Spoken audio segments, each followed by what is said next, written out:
Question है, यहां पर देखो गुरुत्वाकर्षण का सार्वत्रिक नियम लिखिए। ये 2 नंबर में भी आ जाता है, 3 नंबर में भी आ जाता है। तो इसके लिए ये भाषा ना याद करके इसका सूत्र याद करोगे तो सरल रहेगा। इसका सूत्र क्या होता है? F बराबर G m1 m2 upon R square. ठीक है, तो यहां पर m1 m2 क्या है? 2 पिंडों के क्या हो गए? द्रव्यमान, है ना। और ये जो r है वो पिंडों के बीच की क्या है? दूरी है। यदि हम चित्र में कह लें तो एक पिंड हम ये बना लिए, दूसरा पिंड ये बना लिए, और यहां पर हम इसको दूरी लिख दिए। ये हुआ m1 और ये हो गया m2। तो यही है 2 पिंडों के बीच लगने वाला गुरुत्वाकर्षण बल, उनके द्रव्यमानों के गुणनफल के समानुपाती जो ऊपर है। तो ये द्रव्यमान हो गए ना, द्रव्यमान के गुणनफल के क्या हो गया? समानुपाती। और उनके बीच की दूरी के वर्ग के क्या होता है? व्युत्क्रमानुपाती। तो यदि आपको ये शब्द बनाना है तो आप इस सूत्र को याद रखो, आराम से शब्द बना जाएंगे। तो देखो F का नाम ले लेते हैं। 2 पिंडों, ये पिंड है ना, 2 पिंडों के बीच लगने वाला गुरुत्वाकर्षण बल।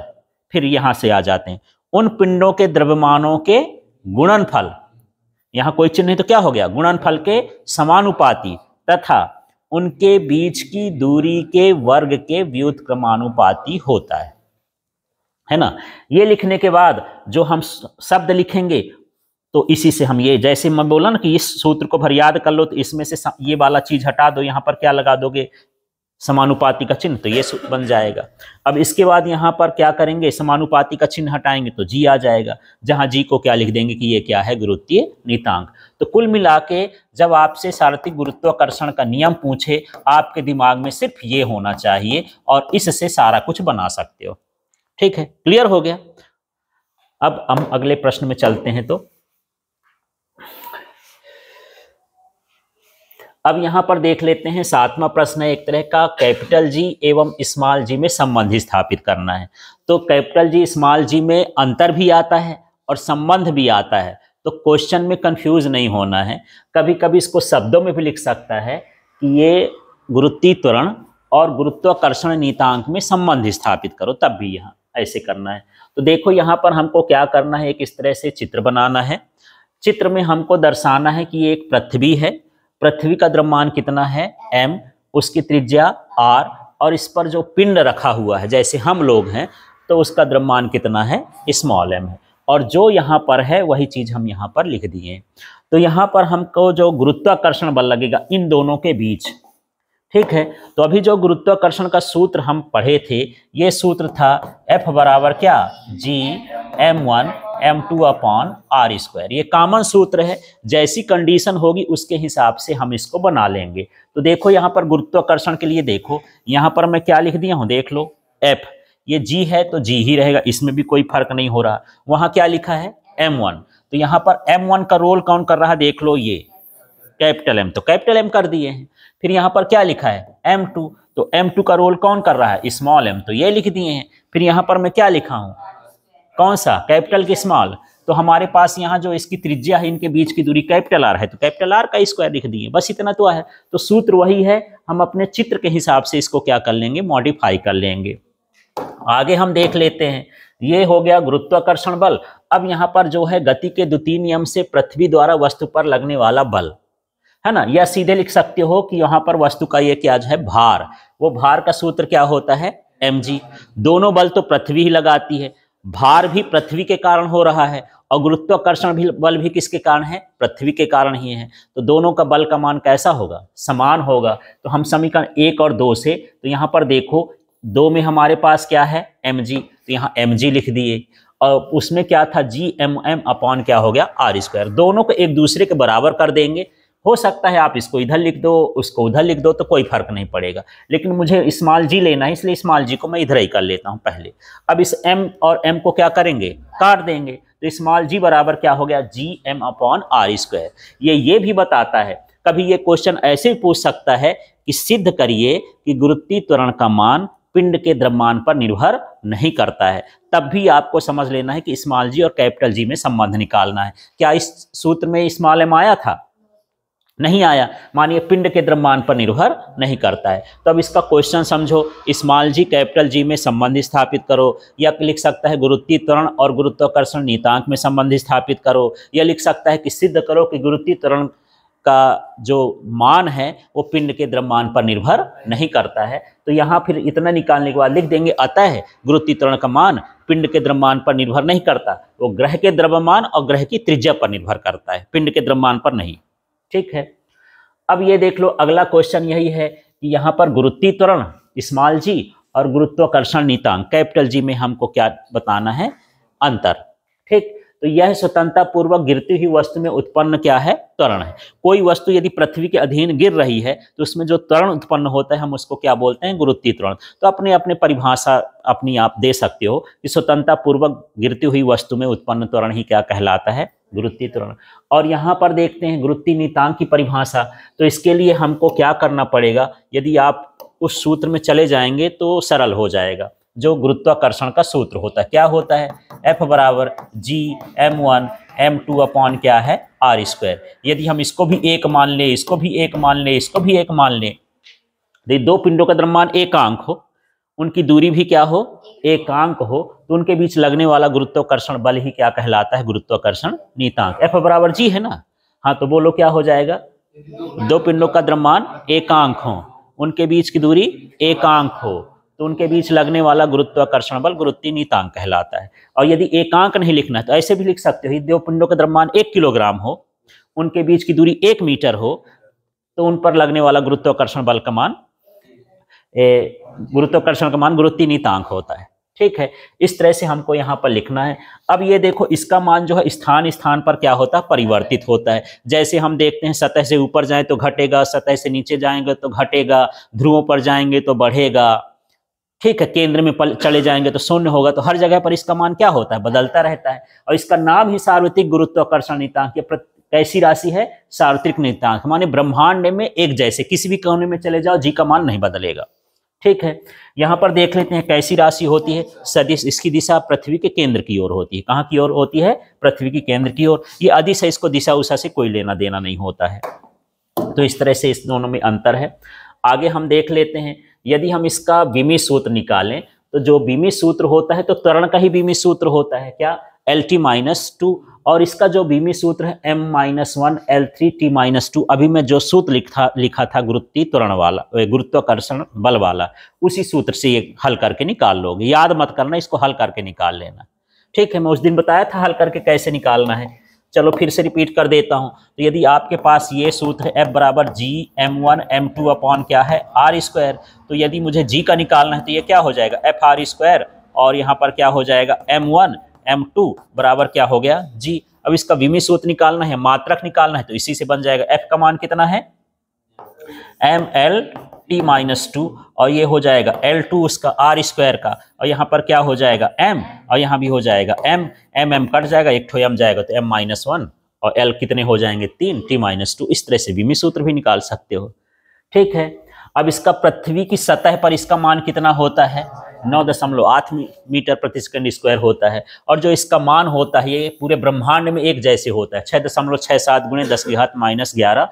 मात्रक इसी से बनेगा, न्यूटन मीटर स्क्वायर पर केजी स्क्वायर। इस तरह से इसका मान होता है। यह वस्तु के द्रव्यमान पर निर्भर नहीं करता है, और यह किसी पर भी निर्भर नहीं करता है, बल का मान। ठीक है, यह कह सकते हैं कि यह दोनों पिंडों के द्रव्यमान पर निर्भर करता है और उनके बीच की दूरी पर निर्भर करता है। तो यहाँ पर यही लिख देते हैं, यहाँ पर यह न लिख के क्या लिख दें कि यह दो पिंडों के द्रव्यमान और उनके बीच की दूरी पर निर्भर करता है। ठीक है, क्लियर हो गया। अब अगला प्रश्न देख लेते हैं इसमें। तो ये हमारे पास है तुल्यकाली उपग्रह, या इसी का नाम संचार उपग्रह, इसी का नाम क्या है, भूस्थायी उपग्रह। तो वे उपग्रह होते हैं जिनका आवर्तकाल पृथ्वी के आवर्तकाल के क्या होता है, बराबर होता है। माने पृथ्वी अपने घूर्णन काल जो उसका होता है 24 घंटे होता है, तो वो उपग्रह भी कितने घंटे में, 24 घंटे में उसके साथ साथ घूम ले, तो उसको हम क्या बोलेंगे, भूस्थायी या संचार उपग्रह या तुल्यकाली उपग्रह कहेंगे इसको। ठीक है, तो यहाँ पर देख लेते हैं, वह उपग्रह जिसका आवर्तकाल पृथ्वी के घूर्णन काल के क्या होता है, बराबर होता है। या कह सकते हैं कि वह उपग्रह जो पृथ्वी के सापेक्ष स्थिर होता है, ऐसे भी लिख दोगे तब भी वो क्या कहलाएगा, भूस्थायी या तुल्यकालिक उपग्रह कहलाएगा। ठीक है, अब इसकी विशेषताएं भी पूछ देता है कि ये क्या क्या है विशेषताएं, तो देख लेते हैं। यह वृत्तीय कक्षा में विषुवतीय तल में पृथ्वी का चक्कर लगाता है। अब पृथ्वी में उत्तरी ध्रुव और दक्षिणी ध्रुव होते हैं, तो जब हम उत्तरी ध्रुव मान लो ऊपर है और दक्षिणी ध्रुव कहाँ है, नीचे, तो जब हम ऐसा ऐसा घूमेंगे तो ध्रुवीय कहलाएगा, और जब ऐसा ऐसा घूमेंगे तो क्या कहलाएगा, विषुवतीय। तो ये जो चक्कर लगाते हैं कैसा लगाते हैं, विषुवतीय क्षेत्र में चक्कर लगाते हैं, विषुवतीय तल में। ठीक है, इसका आवर्तकाल कितना होता है, 24 घंटे होता है। ये एक एक नंबर में भी पूछ लेता है कि भूस्थायी उपग्रह का आवर्तकाल कितना होता है, तो इसका हर पॉइंट इंपॉर्टेंट है। पृथ्वी सतह से इसकी ऊंचाई कितनी होती है, 35,800 किलोमीटर होती है, तो उसको राउंड ऑफ करके हम क्या लिख दिए हैं, 36,000 किलोमीटर। इसके केंद्र से इसकी दूरी कितनी होती है, 42,000 किलोमीटर। अब समझो ये पूछा क्या है, यदि मान लो हमारे पास ये पृथ्वी है, यहां से हम नापें कि यहाँ उपग्रह है, तो कितना होगा, 36,000, और इसके केंद्र से नाप दें तो ये 6,000 की लगभग आसपास त्रिज्या होती है, 6,000 किलोमीटर। तो ये मिलाओगे तो कितना हो जाएगा, 42,000 किलोमीटर। तो केंद्र से इसकी दूरी कितनी है, 42,000 किलोमीटर, और सतह से कितनी है, 36,000 किलोमीटर के आसपास होती है। ठीक है, ये पृथ्वी के सापेक्ष कैसा होता है, स्थिर होता है, साथ साथ चलता है, तो स्थिर जैसे है। ठीक है, पता नहीं चलता है। अब जैसे हम लोग बैठे हैं, एक साथ घूम रहे हैं, पृथ्वी घूम रही है, हम भी घूम रहे हैं, तो क्या हमको पता चल रहा है कि हम घूम रहे हैं, स्थिर लग रहे हैं। बस ऐसे ही है यहाँ पर, ये पश्चिम से पूर्व की ओर घूमता है, क्योंकि हमारी पृथ्वी भी पश्चिम से कहाँ घूमती है, पूर्व। ऐसे हमको लगता है सूर्य जाता है यदि पूर्व से कहाँ की ओर, पश्चिम को। हमको ऐसा एहसास होता है कि सूर्य कैसे जा रहा है, पूर्व से पश्चिम की ओर। तो हम कैसे जा रहे हैं, पश्चिम से पूर्व की ओर। क्योंकि वही चीज है कि जब हम बस में चढ़ते हैं तो हम बस जाती है आगे, लेकिन पेड़ पौधे हमको कैसे जाते दिखाई देते हैं, पीछे। तो सूर्य हमको पीछे जाता हुआ दिखाई देता है, पश्चिम तरफ, माने हमारी पृथ्वी कहाँ तक जा रही है। हाँ, तो यहाँ पर यह हो गया कि ये पश्चिम से कहाँ की ओर घूमती है, तो पूर्व की ओर। ठीक है, इसकी कक्षा को क्या कहा जाता है, पार्किंग कक्षा। तो कभी कभी पूछ देता है कि तुल्यकालिक उपग्रह की कक्षा को खाली स्थान कक्षा कहते हैं, तो क्या कहलाएगा। हाँ, इसकी जो कक्षी चाल होती है ये 3.07 किलोमीटर प्रति सेकंड होती है ना। जैसे कक्षी चाल हम देखे थे, यदि पृथ्वी के निकट जो कक्षी चाल होती है लगभग 7.9 किलोमीटर प्रति सेकंड होती है, लेकिन हम इसको ऊंचाई पर ले गए ना 36,000 किलोमीटर दूर, और फिर वहां पर से हम उसको धक्का मारे, तब कक्षी चाल इतना हो गया। क्योंकि ऊंचाई पर जाने पर कक्षी चाल क्या होता है, घटता जाता है।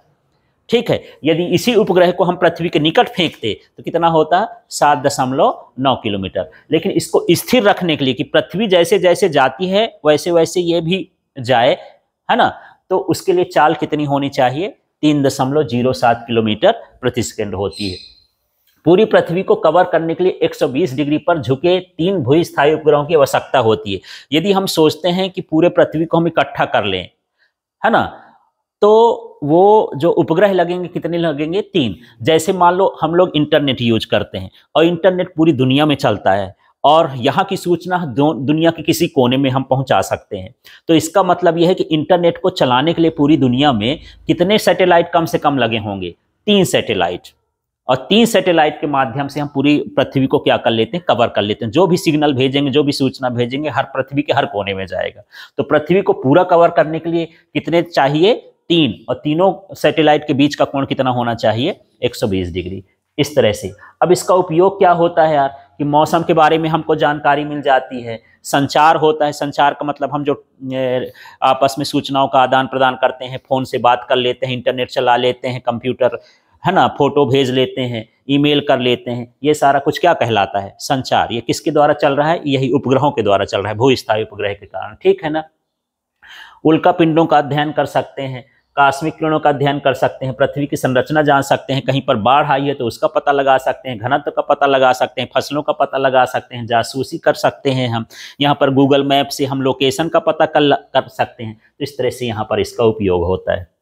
अब यहाँ पर बड़े प्रश्नों को देख लेते हैं। बड़े प्रश्नों में ये प्रश्न तो ज़्यादा इंपॉर्टेंट है कि ग्रहों की गति संबंधी केपलर के नियम लिखिए। टुकड़े में भी आ जाता है कि इसका प्रथम नियम लिखिए, द्वितीय नियम लिखिए, तृतीय नियम, इकट्ठा भी आ जाता है। ठीक है, तो इकट्ठा के लिए जब आएगा तो ये बड़ा क्वेश्चन आएगा। तो जो प्रथम नियम उसे कक्षा का नियम कहते हैं। इस चित्र के अनुसार उसकी परिभाषा देना है। तो तो यहाँ पर ये P का मतलब प्लेनेट है, ग्रह है, और S का मतलब सूर्य एक तारा हो गया। तो ये सभी ग्रह सूर्य के चारों ओर दीर्घ वृत्ताकार कक्षा में क्या लगाते हैं, चक्कर लगाते हैं, जिसके एक नाभि पर क्या होता है, सूर्य। यहाँ पर S और S डैश जैसे लिखा है तो इसके दो केंद्र होते हैं। दीर्घ वृत्ताकार में कितने केंद्र होते हैं, दो केंद्र, और उन केंद्रों को हम क्या बोलते हैं, नाभि। तो यहाँ पर किसी एक नाभि पर हमको क्या मान लेना है, सूर्य। ठीक है, तो क्या बोलोगे कि ग्रह सूर्य के चारों ओर दीर्घ वृत्ताकार कक्षा में चक्कर लगाते हैं, जिसके एक नाभि पर क्या होता है, सूर्य स्थित होता है। ठीक है, इसके बाद हम दूसरा नियम यहाँ पर पढ़ लेते हैं। द्वितीय नियम क्या कहता है, तो यहाँ पर थोड़ा सा चित्र को आने देते हैं। चित्र में है, इसको द्वितीय नियम या क्षेत्रफल का नियम भी कहते हैं, और ये कोणीय संवेग का पालन भी करता है। पूछ देता है कि द्वितीय नियम किसके अनुसार है, तो कोणीय संवेग के संरक्षण के अनुसार है। ठीक है, तो यहाँ है क्या, ये सूर्य हो गया, ये ग्रह हो गया, तो ग्रह से सूर्य को मिलाने वाली रेखा समान समय में समान क्षेत्रफल तय करती है। ये काला भाग बना हुआ है, यहाँ भी काला भाग बना हुआ है। यदि इसका क्षेत्रफल निकालें, इसका क्षेत्रफल निकालें, ठीक है, तो दोनों का क्षेत्रफल क्या हो, समान होगा। क्योंकि मान लो यहाँ से यहाँ तक इसको पहुँचने में 1 घंटा समय लगता है, तो यहाँ से यहाँ तक भी इसको पहुँचने में क्या लगेगा, 1 घंटा। मतलब जब दूर रहता तो तेज तेज चलता है, और पास रहता है तो कैसा चलता है, स्लो स्लो चलता है, धीरे धीरे चलता है। बस ऐसा हो जाता है। तो यहाँ पर वही है, सूर्य से ग्रह को मिलाने वाली रेखा समान समय में समान तय करती है। अब हम आ जाते हैं तीसरे नियम में। तो तीसरी नियम को जानने के लिए सूत्र भर जान लेना है। यहाँ T का मतलब होता है ग्रह का आवर्तकाल, और R का मतलब होता है ग्रह से सूर्य की औसत दूरी, है ना। तो बस ग्रह के आवर्तकाल का वर्ग सूर्य से ग्रह की औसत दूरी के घन के समानुपाती होता है। बाकी ये वर्ग पढ़ दिए, इसको घन पढ़ दिए, इसको समानुपाती पढ़ दिए। तो आपको ये भर जानना है कि T का मतलब क्या है, किसका आवर्तकाल, ग्रह का आवर्तकाल, और R का मतलब क्या है, सूर्य से, हाँ, सूर्य से किसकी, ग्रह की औसत दूरी का, ये फिर घन हो गया, उसके समानुपाती हो जाता है। ठीक है, अब ये अगला क्वेश्चन देख लेते हैं, ये भी सरल सा है। पृथ्वी सतह से ऊंचाई के साथ स्मॉल g के मान में परिवर्तन के लिए व्यंजक स्थापित करते हैं। तो देख लो, ये तो हेडिंग हो गई। अब यहाँ पर एक चित्र भी चाहो तो बना सकते हो, इसको थोड़ा सा, हाँ, तो यहाँ पर देख लेते हैं। एक चित्र ये बना है लेकिन नीचे है, पर थोड़ा सा चित्र को देख लेते हैं।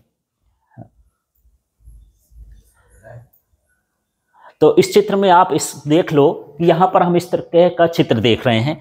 यहाँ पर ये क्या कहलाया, पृथ्वी। ये पृथ्वी का क्या कहलाया, द्रव्यमान। ये पृथ्वी की क्या कहलाई, त्रिज्या। और इसकी सतह से h ऊंचाई पर क्या रखा हुआ है, एक पिंड रखा हुआ। बस यही चीज हमको शब्दों में लिख देना है कि माना पृथ्वी है जिसका द्रव्यमान m है, उसकी त्रिज्या r है, और सतह से किसी पिंड की ऊंचाई h है, पिंड का द्रव्यमान m है। ऊपर से भी लिख सकते हो कि पिंड का द्रव्यमान m है, सतह से ऊंचाई h है, पृथ्वी की त्रिज्या r है, उसका द्रव्यमान m है। हमको इन सारी चीजों को बता देना है। फिर यहाँ पर हमको गुरुत्वीय त्वरण का सूत्र इस्तेमाल करना है, जो हम निकाले थे गुरुत्वीय त्वरण का सूत्र, और उस सूत्र को 2 बार हमको लिखना है। बस एक बार हम लिखेंगे सतह के लिए, और एक बार हम लिखेंगे किसके लिए, ऊंचाई के लिए। तो देखो, हम गुरुत्वीय त्वरण का सूत्र निकाले थे, अभी पीछे निकाले हैं ना। क्या निकाले थे, ये G बराबर gm/r²। तो गुरुत्वीय त्वरण का मान ये कहाँ पर है, ये कहाँ पर है, सतह पर। ये किस पर हम निकाले हैं, सतह पर। मान लो यहीं पर होगी, तब ऊंचाई नहीं है तो यहाँ पर r भर है ना। ठीक, अब दूसरी तरह h ऊंचाई पर गुरुत्वीय त्वरण का मान, तो इसमें r में थोड़ा सा h और जुड़ जाएगा। तो सूत्र वही है, देख लो, g की जगह पर मैं g डैश लिख दिया क्योंकि मान अलग हो सकता है। फिर ये g वही है, ये तो बदलेगा नहीं। m पृथ्वी भी हम बदल नहीं रहे हैं। r है तो r है, और साथ में h और बढ़ गया तो r प्लस h का क्या हो गया, होल स्क्वायर हो गया। तो इस सूत्र में सिर्फ h जोड़ देना है, उसका स्क्वायर कर देना है। इसके बाद हमको क्या करना है कि हम g डैश में से, जो हम दूसरा निकाले हैं, g डैश में से स्मॉल g को क्या करेंगे, डिवाइड करेंगे। डिवाइड करते समय ध्यान रखना है कि ये g डैश का जो मान है ना, आप इसको देखो, ज्यादा डिफिकल्ट नहीं, इतना बन गया। बाकी फिर तो गणित लगाना है, सरल सा है, वो भी नहीं बने, एक सूत्र भर बन जाए कि हाँ यार g बराबर होता है gm/r²। अगले स्टेप में केवल r की जगह क्या लिख दोगे, r प्लस h। फिर उसको दोनों को क्या कर देना है, भाग कर देना है। तो देखो ये g डैश का है, तो ये g डैश का मान है, ये वाला उठा के यहाँ रख दिए। फिर बटे में क्या लिखा हूं मैं, g, तो बटे में g का मान रख दिए। ठीक, अब इसमें से देखेंगे ये और ये कट जाएगा। जब कटेगा तो ये जो बटे वाला है कहाँ चला जाएगा, ऊपर, और जो इसका बटे वाला है वो कहाँ आ जाएगा, नीचे। तो ये तो ठीक हो गया। ये स्टेप कभी कभी समझ में नहीं आता, इस स्टेप को ध्यान रखना। तो ये आर स्क्वायर तो मैं आर स्क्वायर रख दिया हूं, यहां से मैं ये इसके भीतर से देखो आर स्क्वायर बाहर निकाला। आर स्क्वायर बाहर क्यों निकलेगा, यहां पर क्या लगा है स्क्वायर, यदि मैं आर को बाहर निकलूंगा तो बाहर निकाल के भी वो क्या हो जाएगा स्क्वायर। तो ठीक है यहां से आर तो निकला, लेकिन इसमें तो आर नहीं था, तो कैसे निकला, तो हम यहां पर इसको बटे में रख देंगे, एच बटे क्या रखेंगे आर। ये समझो कि हाँ यहां पर थोड़ा सा समझना, मेरे पास है आर प्लस एच का होल स्क्वायर, तो मैं ऐसा कर लूं आर प्लस एच इंटू यहां पर आर अपॉन आर ये स्क्वायर कर दूं। इसमें कोई फर्क पड़ेगा मान में, उसी का गुणा उसी का भाग कट के तो एक हो जाएगा। तो ऐसा समझ लो। अब हम क्या कर रहे हैं, इस आर को बाहर निकाल रहे हैं, किसको किसको, इसको और इसको। इसको बाहर लिख देंगे, तो बाहर लिखेंगे तो क्या हो जाएगा आर का स्क्वायर, क्योंकि स्क्वायर है। अंदर क्या बचेगा, इसकी जगह पर क्या बचा एक, इधर क्या बच रहा है एच, और बटे में क्या बच रहा है आर। तो यही लिखा हूं और इसका स्क्वायर रहेगा, यही लिखा R square 1 plus H upon R. ठीक है, यहां पर देख रहे हो कि ये आर स्क्वायर क्या हो जाएगा, कट जाएगा। अगले स्टेप में इस चीज को हम ऊपर लिखेंगे, तो जब हम ऊपर लिखते हैं किसी चीज को तो उसकी घात क्या हो जाती है माइनस में, तो यहाँ 2 है, ऊपर क्या हो जाएगा -2 हो जाएगा। -2 होने के बाद हम यहाँ पर द्विपद प्रमेय लगाएंगे। द्विपद का प्रमेय क्या है, यदि यहाँ पर कोई बहुत छोटी संख्या हो, जैसे h है ऊंचाई और r है त्रिज्या, तो ऊंचाई पृथ्वी की त्रिज्या की तुलना में बहुत कम है। ठीक है, पृथ्वी की त्रिज्या बहुत बड़ी है और ऊंचाई का मान क्या है कम है, तो हम इस घात को सीधे कहाँ लिख देते हैं, इसके बगल में गुणे में लिख देते हैं। तो देखो यहाँ पर क्या हो गया, यहाँ पर अगले स्टेप में आप देख रहे हैं ये 1 का 1 आ गया ना, यहाँ पर 1 का 1 आ गया, और ये देख लो 1 का 1 आ गया, और ये जो घात थी ये किसके साथ आ गई h के साथ। अब बाकी जब घात हटा देंगे उसको अंदर डाल दिए हैं तो ठीक है। लेकिन ये कहां से मिला, द्विपद प्रमेय से। और कब मिला, जब h बटे r का मान 1 से बहुत बहुत कम होता है, तब फिर हम इसको इस तरह से करते हैं। ठीक है, तो इस तरह से यहां पर आ गया। अब हम अगले स्टेप में क्या कर दें, इस g को उधर क्या कर दिए भेज दिए। इससे ये पता चलता है कि हम ये कुछ मान घट रहा है ना, 1 से इसका मान घट रहा है, इसका मतलब ये है कि ऊंचाई पर जाने पर गुरुत्वीय त्वरण का मान क्या होता है, घटता है। तो यहाँ पर क्वेश्चन कैसे आ जाएगा, क्वेश्चन यही आ जाएगा कि सिद्ध करिए कि ऊंचाई पर जाने पर गुरुत्वीय त्वरण का मान घटता है, या फिर ऐसे बोल देगा कि ऊंचाई पर जाने पर गुरुत्वीय त्वरण के मान में किस प्रकार परिवर्तन होता है। तो सूत्र निकाल के लिख देंगे, क्या होगा घटेगा। ठीक है, अब इसी तरह का नेक्स्ट क्वेश्चन है जो ये बोलता है कि पृथ्वी की सतह से गहराई के साथ जी के मान में क्या परिवर्तन होता है। ये प्रश्न हो गया, हेडिंग हो गया। अब थोड़ा सा इस चित्र को आगे देख लेते हैं, इसको और ऊपर जाने दे। ठीक है, हाँ जी, तो देख लेते हैं इस चित्र में क्या है। यहां पर देख लो, ये जो है ऊपर वाला जो घेरा है, ये वाला है ना, ये क्या है ओरिजिनल पृथ्वी है। ठीक है, अब हम मान रहे हैं कि हम थोड़ा सा नीचे आ गए, मैंने गड्ढा खोद के गहराई में जाएंगे। तो जब गहराई में जाएंगे तो उसका एक घेरा हम ऐसे और बना लेते हैं उस त्रिज्या का, तो गहराई वाले की त्रिज्या क्या हो जाएगी r माइनस h। ठीक है, ऊंचाई से क्या हो जाएगी कम।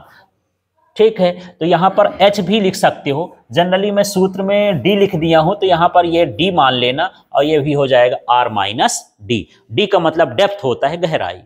ठीक है, तो यहां पर पिंड था सतह में, फिर हम d गहराई पर आ गए, तो पूरी त्रिज्या कितनी है r, और d गहराई की त्रिज्या क्या है r माइनस d।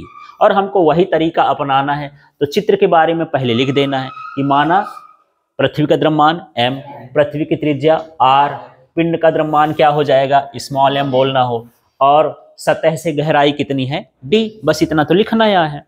और 2 बार हमको निकालना है गुरुत्वीय त्वरण, एक बार सतह पर और एक बार कितना निकालना है गहराई पर। तो देखो यहाँ पर सतह पर देख लेते हैं, तो g बराबर कितना होता है gm अपॉन r स्क्वायर। बस इसमें एक स्टेप और बढ़ाना है, क्योंकि यहाँ g की जगह मैं g लिख दिया हूँ। m को देखो, m का रूप ये हो गया, ये अब क्यों हो गया यार, तो जो द्रव्यमान होता है वो आयतन गुणे घनत्व होता है। तो पृथ्वी हमारी कैसी है गोलाकार, गोले का आयतन कितना होता है, देखो वही सूत्र लिखा हूं क्या 4/3 पाई r क्यूब। तो ये आयतन को दर्शाता है, और जो रो है वो किसको दर्शाता है घनत्व को। इस चीज को भर ध्यान रखना है यहाँ पर। ठीक है, अब आगे स्टेप में देखो, ये r स्क्वायर इससे कट जाएगा, तो हमारे पास क्या बचा 4/3 बच रहा है, ये 4/3 साथ में क्या बच रहा है जी, साथ में क्या बच रहा है पाई, साथ में क्या बच रहा है आर, और साथ में क्या बच रहा है रो। ये पहला हो गया। इसी प्रकार डी गहराई पर यदि हमको मान नहीं रखना है, यदि हम डी गहराई पर निकालेंगे तो देखो ये मैं क्या कर दिया जी डैश, 4/3 जी हो गया, पाई हो गया। अब यहाँ आर की जगह क्या हो जाएगा आर माइनस डी और रो। चाहो तो ये मान रख करके भी हल करके भी बढ़ा सकते हो, नहीं इसी प्रकार लिख दियो तो मतलब जैसे ऊपर किए हैं वैसे ही हो जाएगा। अब हमको वही नियम अपनाना है, दोनों को क्या करना है, हाँ दोनों को हम क्या कर देंगे भाग कर देंगे। तो यहाँ पर आप देखो यहाँ मैं क्या लिखा हूँ जी डैश, तो जी डैश का मान देख लो यार, ये जी डैश का मान उतार दिए, फिर बटे में क्या लिखा हूँ जी, तो ये जी का मान उतार दिए, यहाँ पर देख लो ये जी का मान हो गया।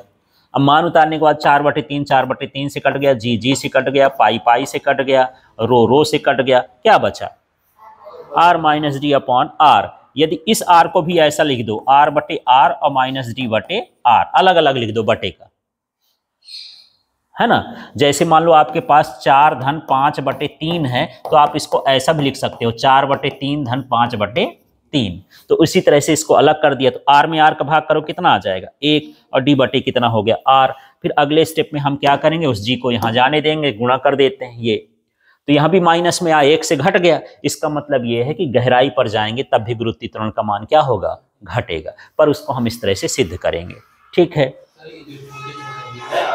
नहीं, इसके बाद यहाँ पर हमको अगला देख लेना है यार, हाँ पलायन वेग किसे कहते हैं, इसके लिए व्यंजक स्थापित करिए। तो पहले पलायन वेग की परिभाषा कि वही है कि किसी वस्तु को पृथ्वी से उस न्यूनतम वेग से फेंकें, या न्यूनतम वेग नहीं भी लिखते हो तो लास्ट में लिख सकते हो कि पृथ्वी से किसी पिंड को हम इस प्रकार फेंकें कि वह पृथ्वी के गुरुत्वाकर्षण को पार कर जाए और कभी वापस न आए, तो इसके न्यूनतम वेग के मान को हम क्या बोलते हैं पलायन वेग। तो कैसी परिभाषा है, आपने समझ में तो आ गया कि एक ठो फेंकना है और इतना फेंकना है कि यौबे न करे, है ना। तो जिस न्यूनतम वेग की जरूरत होगी उस वेग को हम क्या बोलेंगे, हाँ पलायन वेग बोलेंगे। अब इसके लिए हम व्यंजक निकालते हैं कि पलायन वेग है पर कितने वेग से फेंकें, सूत्र निकालो भाई, तब न जानेंगे कि किस वेग से फेंकना है।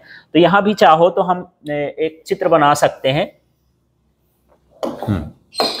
यहां पर मान लेते हैं कि ये है, मान के चलते हैं कि ये पृथ्वी हो गई, पृथ्वी का ये द्रव्यमान हो गया, ये पृथ्वी की क्या कहला गई त्रिज्या हो गई, और किसी ऊंचाई से जाके हम किसी पिंड को या सैटेलाइट को क्या कर रहे हैं फेंक रहे हैं कि भैया ये वो आएगा ही नहीं, ठीक है।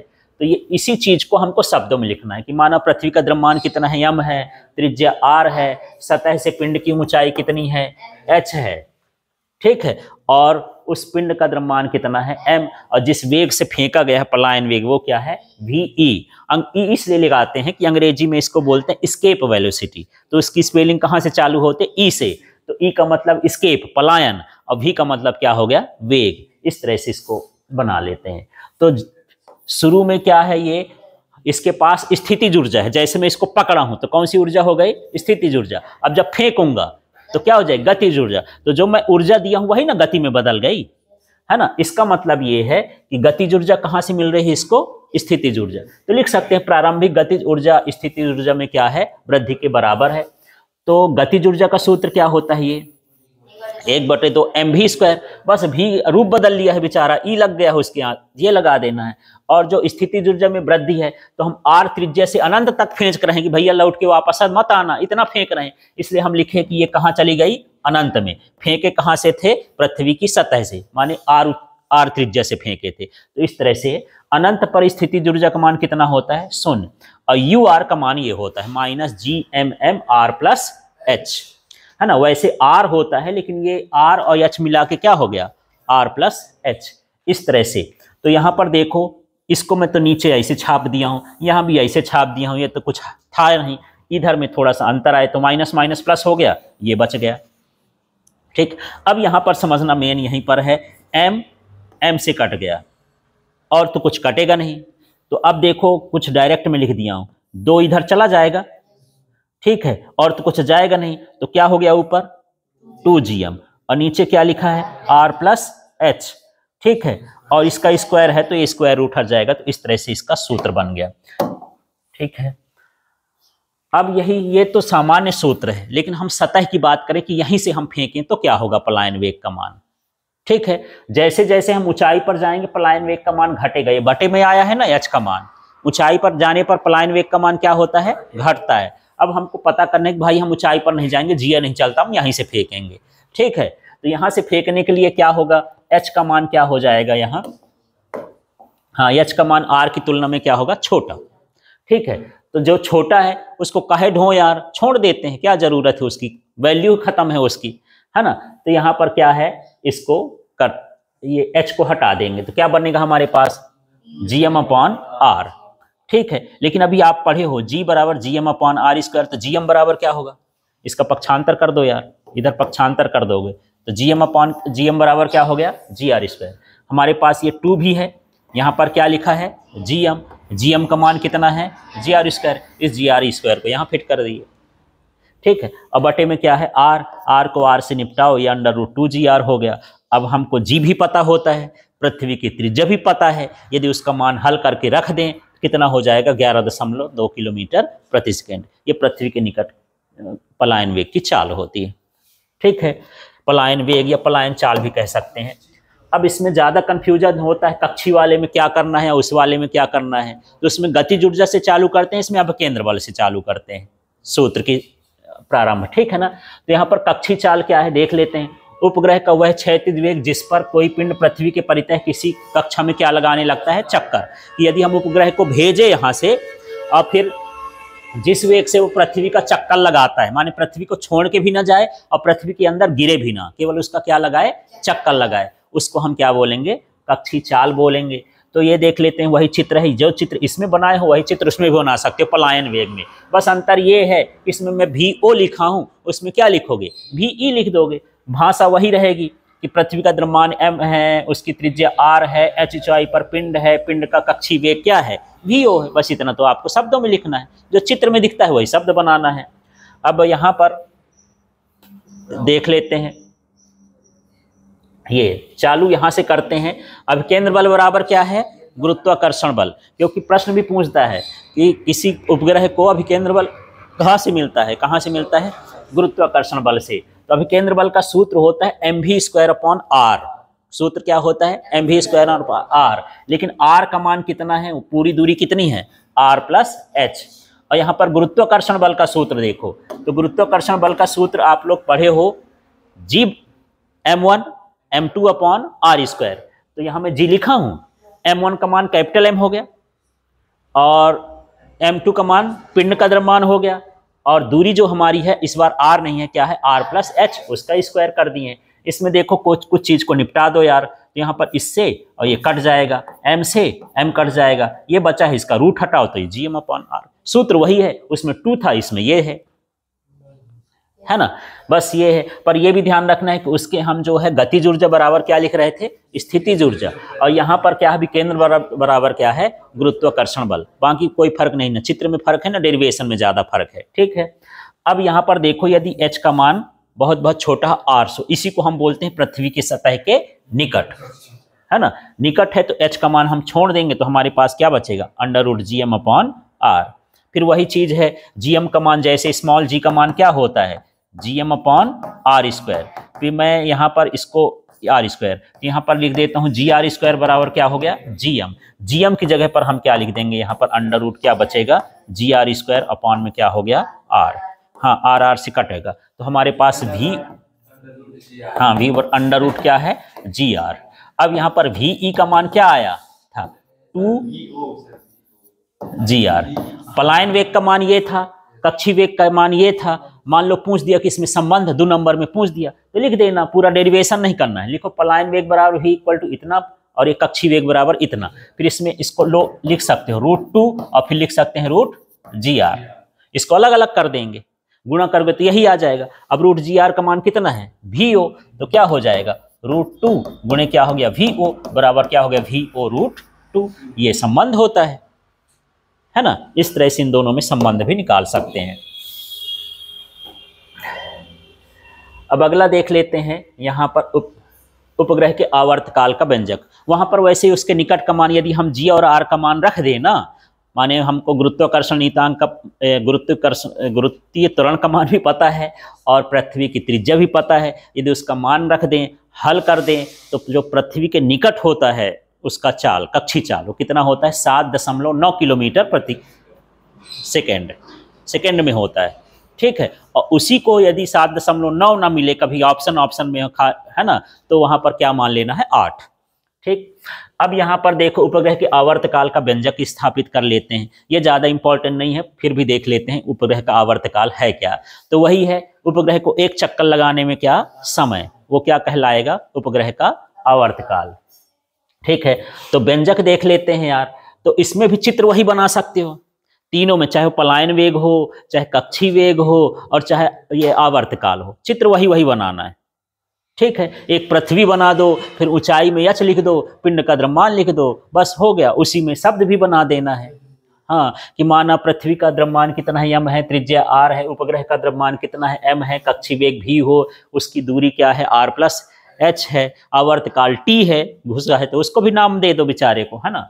अब आवर्तकाल को हम देखते हैं, ये सूत्र होता है आवर्तकाल का, t बराबर 2 पाई r अपॉन v नॉट। ये कैसे आया सूत्र की बात कर लेते हैं कि हम कहाँ से पाएंगे। मान लो हमको भूल गया कि आवर्तकाल का सूत्र हम कहाँ से पाएंगे। तो जानते हो कि जब ये क्या कहते हैं घेरा लगाएगा कोई उपग्रह, तो ऐसे ना चक्कर लगाएगा ऐसे, और यहीं तक पहुंचेगा, तो एक घेरा में कितना दूरी तय करना पड़ेगा, 2 पाई r।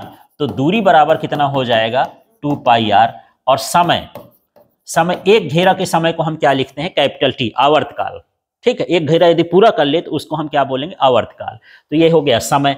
अब मैं पूछूं कि यार समय बराबर क्या होता है, तो आपको ज्यादा सूत्र याद है किसका, चाल का। चाल बराबर क्या होता है, दूरी बटे समय। तो समय बराबर क्या हो जाएगा, दूरी बटे चाल। तो यही सूत्र में लगाया हूं, देख लो समय, देख लो समय को किससे दर्शाए हैं, टी से। दूरी कितना चला है, 2 पाई r। चाल किस चाल से चल रहा है, कक्षी वेग से, तो vo हो गया, है ना। तो यही लिखा है, दूरी बटे चाल, है ना। तो दूरी हो गई 2 पाई r और चाल हो गई कक्षी चाल।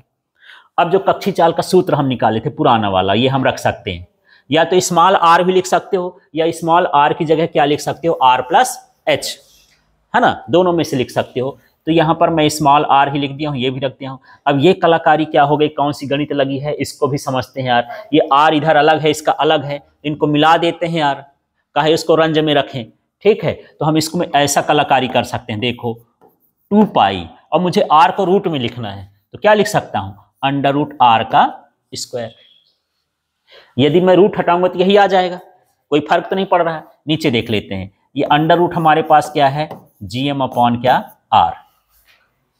अब ये r बटे का कहाँ चला जाएगा, ऊपर, तो क्या हो जाएगा, हाँ, ये r क्यूब हो जाएगा। 2 पाई तो है ही, r स्क्वायर है, एक ठो r और गया तो क्या हो गया, r क्यूब। हाँ, किसका, नहीं है, r है, vo का मान है, vo का मान लिखे हैं, gm अपॉन r ही आया, r स्क्वायर नहीं है। ठीक है, हाँ, स्मॉल g का मान नहीं निकाल रहे, कक्षी चाल जो निकाले हो, कक्षी चाल को आप निकाले हो, अभी जो निकाले हो यहां पर निकाले हो, v equal to under root gm upon r plus h निकाले हो, नहीं, ठीक है। और इसी में r प्लस h को क्या लिख दिया हूं, स्मॉल r। ठीक है, इस तरह से, तो स्क्वायर तो नहीं है। ठीक है, अब ये आ गया। अब gm का मान फिर से क्या होता है, gr स्क्वायर होता है। तो फिलहाल मैं यहां पर ये लिख दिया, r का मान रख दिया ना, r इक्वल टू क्या है, r प्लस h। तो चाहे स्मॉल r मानो, यदि नहीं मानना है तो उनकी जगह पर क्या लिख देना, r प्लस h। अब पृथ्वी के निकट आवर्तकाल है, तो फिर h को हम गायब कर देंगे, है ना, और उसका मान रखते हैं। देखो यहाँ पृथ्वी के सतह के निकट, मानिए h को क्या कर देना है, हटा देना है। तो जब h को हटाएंगे तो ऊपर क्या बचेगा, r क्यूब बचा, और नीचे देखो gm का मान क्या होता है, gr स्क्वायर। तो यहाँ पर हमारे पास क्या हो जाएगा, r स्क्वायर इससे कट जाएगा ना। ठीक है, एक स्टेप यहाँ पर डायरेक्ट हो गया, समझना। h को हम छोड़ दिए हैं तो यहाँ क्या बच गया, r क्यूब। दूसरा gm का मान हम क्या रख दिए हैं, gr स्क्वायर, तो ये हो गया। यहाँ से r स्क्वायर और ये कट जाएगा, तो क्या है, r अपॉन g। दो भी संख्या है, पाई का मान हमको पता होता है, r पृथ्वी की त्रिज्या है ये भी पता है, g का मान भी यदि हम इसको सब हल कर दें तो 84.6 मिनट।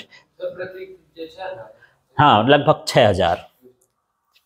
ठीक है, ये हम लिख सकते हैं 6.04 होता है, गुणे 10 की घात 3 मीटर होता है। इसी को हम बदलेंगे तो किलोमीटर में बदलेंगे तो, है ना, हाँ ये किलोमीटर।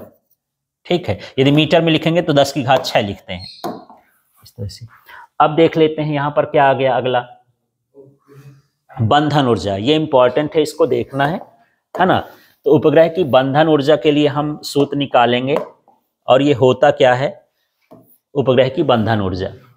ठीक, तो आप चाहो तो कभी कभी इसमें परिभाषा भी पूछ देता है कि उपग्रह की बंधन ऊर्जा क्या है, इसके लिए सूत्र स्थापित करो। तो वही है, उपग्रह को बांधे रखने के लिए आवश्यक ऊर्जा, या फिर हम उसको उतनी ऊर्जा दें कि वह उसके चारों तरफ क्या लगाता रहे, चक्कर लगाता रहे, उसे हम क्या कहेंगे, उसकी बंधन ऊर्जा कहेंगे। तो बंधन ऊर्जा इसमें दो तरह की होती है।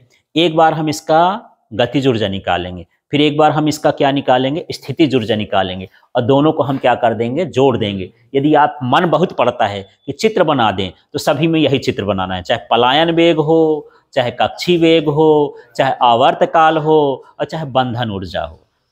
उपग्रह आ गया तो सारे में एक ही चित्र रहेगा, भाषा भी वही रहेगी कि माना जो है उसका द्रव्यमान, पृथ्वी का द्रव्यमान m है, पृथ्वी की त्रिज्या r है, सतह से ऊंचाई h है, पिंड का द्रव्यमान m है, ऐसे करके लिख सकते हो। और यदि r + h नहीं लिखना तो उसकी जगह क्या लिख सकते हैं, स्मॉल r।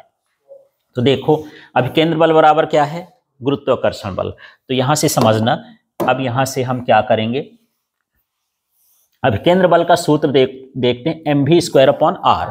तो यहाँ r की जगह मैं बोला कि स्मॉल r भी लिख सकते हो, नहीं r + h भी लिख सकते हो, आपकी मर्जी है। और ये होता है गुरुत्वाकर्षण बल Gmm/r², माने Gm1 m2/r² होता है। तो यहाँ पर m1 का मान कैपिटल M और स्मॉल m2 का मान क्या हो जाएगा, स्मॉल m। अब यहाँ से कुछ काटना नहीं है इस बार, ठीक है, थोड़ा सा काटना है, क्योंकि हम इसको ऐसा सोचते हैं कि गतिज ऊर्जा का सूत्र बना दें। ठीक है, तो देखना ऐसा नहीं कि सर यहाँ भी हम बढ़िया काट देते हैं, है ना, काटोगे तो थोड़ा गड़बड़ा जाएगा। बढ़िया से ये r भर हटा दो, ये ज्यादा है तो यहाँ पर ये हो गया। मेरे पास अब इधर क्या आया, mv²। इसमें क्या कर दूं कि गतिज ऊर्जा का सूत्र बन जाए। गतिज ऊर्जा क्या होता है, 1/2 mv²। तो mv² तो है, 1/2 और घुसेड़ दो, तो इधर भी और उधर भी 1/2 कर दिए हैं। तो देखो 1/2 ये क्या हो गया, mv²। मेरे पास यहाँ क्या बचा है, gmm, है ना, अपान में क्या बचा था, r। ये देखो 2 भी पैदा हो गया, यहाँ भी 2 आया तो यहाँ भी 2 आया, दोनों तरफ कर देंगे। ठीक है, अब ये जो आया इसको क्या मान लोगे, गतिज ऊर्जा के, और उधर का वैसे उतार देना, ये गतिज ऊर्जा का सूत्र हो गया। ठीक है, तो गतिज ऊर्जा का सूत्र निकालने के लिए अभिकेंद्र बल बराबर क्या करोगे, गुरुत्वाकर्षण बल, दोनों का सूत्र लिख देना। और इसको ऐसा डिजाइन करना है, काटना छाटना नहीं है, कि गतिज ऊर्जा का सूत्र बन जाए। जब सूत्र बन जाए तो उसकी जगह क्या लिख दोगे, के, और के बराबर उधर का रहा आएगा। ठीक है, अब यहाँ पर हमको स्थितिज ऊर्जा देखना है। तो स्थितिज ऊर्जा का सूत्र याद रखना है, ये होता है U = -Gmm क्या है, r। ठीक है, अब हमको कुल ऊर्जा निकालना है। तो कुल से समझ में आ गया होगा कि बंधन ऊर्जा जो है स्थितिज ऊर्जा और गतिज ऊर्जा का योग होता है। तो E = K + क्या हुआ, U। तो K का गतिज ऊर्जा का सूत्र ये आया था ना, है ना, गतिज ऊर्जा का सूत्र ये आया था। तो इसको हम गतिज ऊर्जा का सूत्र लिख दिए हैं। और यहाँ पर ये किसका था, स्थितिज ऊर्जा का। अब यहाँ पर समझना, कुछ मैं डायरेक्ट कर दिया हूँ तो पल्ले नहीं पड़ेगा, थोड़ा समझते हैं। यहाँ पर कुछ स्टेप को ऐसा कर देता हूँ, Gmm अपान में क्या हुआ, 2r। ठीक है, और यहाँ प्लस और माइनस है तो क्या हो गया, -Gmm अपान में क्या हो गया, r। ठीक है, आगे आप बढ़ा सकते हो, मैं तो यहाँ से डायरेक्ट ही सूत्र ला के रख दिया हूँ। पर यहाँ देखो कुछ कॉमन भी हो सकता है, Gmm अपान क्या हो गया, r। इसको मैं बाहर निकाल रहा हूँ, तो यहाँ से निकाला तो क्या बचेगा, 1, और यहाँ से r निकला तो क्या बचे, 2। तो यहाँ क्या आया, 1/2। ठीक है, फिर ये क्या लगा है, माइनस, यहाँ से भी निकला तो क्या हुआ, 1। आगे हल करोगे, Gm अपान क्या हो गया, r। अब इसको हल करोगे तो 2 1 कम 2 होगा, तो ये कितना आ जाएगा हल करोगे तो। ठीक है, इसको हल करोगे तो 1 - 2/2 होगा, तो घटाओगे तो -1/2 आ जाएगा। अब इसको गुणा कर दो यार, तो माइनस है, ये देखो माइनस आया। फिर क्या है, Gmm है तो Gmm भी आ गया। फिर ये 2 है, r है, तो बटे में क्या आ गया, 2r आ गया। इस तरह से ये इसकी क्या हो गई, बंधन ऊर्जा हो गई। अब स्मॉल r का मान क्या है, r प्लस h है, मतलब ऊंचाई पर जाते जाओगे तो बंधन ऊर्जा का मान क्या होता जाएगा, कम। जितना नजदीक रहोगे बंधन ऊर्जा उतना ही ज्यादा रहेगी। जैसे आप मुझे सुन रहे हो, पास बैठोगे तो बढ़िया सुनाई देता रहेगा, मेरे से बंधे रहोगे सुनोगे, दूर जाते जाओगे नहीं सुनाई देता, भाग जाओगे, फिर ऐसे हो जाता है। तो वही है, क्लास में जो बच्चा सामने बैठा रहता है ना, उसकी बंधन ऊर्जा ज्यादा होती है कि सर मेरे पर नजर रखें, पीछे वाले पर बंधन ऊर्जा कम होती है, भाग खड़ा होता है जैसे मुड़ते हैं वो। तो ठीक है, तो बस यही हाल है कि ऊंचाई पर जाओगे तो बंधन ऊर्जा का मान क्या हो जाएगा, घट जाएगा। ठीक है, तो यहाँ 3 तरह की ऊर्जा आ गई, देखना ये हमारी कौन सी हो गई, बंधन ऊर्जा। फिर स्थितिज ऊर्जा का मान कितना था यार, -Gmm अपॉन में क्या हो गया, r। फिर जो k का मान था वो कितना था, Gmm अपॉन क्या था, 2r। ठीक है, तो अब यहां पर समझना, इसमें क्या कर दूं कि ये आ जाए, इसमें क्या कर दूं, ये वाले सूत्र में, कुल ऊर्जा में क्या कर दूं कि ये सूत्र आ जाए, माइनस लगा दो। इसका मतलब ये है कि जो गतिज ऊर्जा होती है वो कुल ऊर्जा के ऋणात्मक मान के बराबर होती है। यदि इसमें ऋण लगा देंगे तो गतिज ऊर्जा आ जाएगा, है ना। तो कभी कभी यही पूछ देता, खाली स्थान में दे दिया कि जो गतिज ऊर्जा है खाली स्थान ऊर्जा के, कुल ऊर्जा के खाली स्थान के मान के बराबर होती है, किसका, ऋणात्मक मान। अब मुझे बताओ इसमें क्या कर दूं, इसमें क्या कर दूं ई में कि ये आ जाए, इसमें कुछ करना है कि ये आ जाए, तो इसमें क्या कर दूं, 2 नीचे है ना और इसमें 2 नहीं है, तो गुणे में क्या कर दूं, 2। इसका मतलब ये है कि ये जो u है ये क्या हो जाता है, 2e। जो स्थितिज ऊर्जा होती है कुल ऊर्जा के 2 गुने की क्या होती है, बराबर होती है। यदि आप कुल ऊर्जा का 2 गुना कर दोगे तो क्या बन जाएगा, वो